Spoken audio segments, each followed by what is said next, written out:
Kumpiyansa si Executive Secretary Ralph Recto na may papasa ang panukalang Anti-Political Dynasty Bill bago ang paghahain ng Certificate of Candidacy para sa 2028 elections.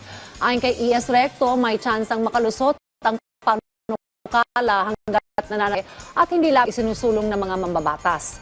Sa ngayon, patuloy niyang pinag-aaralan ng panukalang batas ng House of Representatives, Senate at ng Office of the President at itinuturing po itong isa sa mga prioridad ng administrasyon. Nauna nang hinikayat ng Pangulong Kongreso na bigyang prioridad ang pagpasa ng Anti-Political Dynasty Bill. Dati na rin sinabi ng Malacanang na nagbago na ang political landscape sa bansa. Dahilan para suportahan ng Pangulo ang isinusulong na panukalang batas laban sa political dynasties. Pinag-aaralan ngayon yan ng both House, Senate at ng Office of the President. So tignan natin. Pero priority yan. Palagay niyo makakatuloy? Palagay ko. Basta hindi masyado extreme, the idea is to move the needle, so to speak. Dapat may mapasa tayong version ng anti-political dynasty.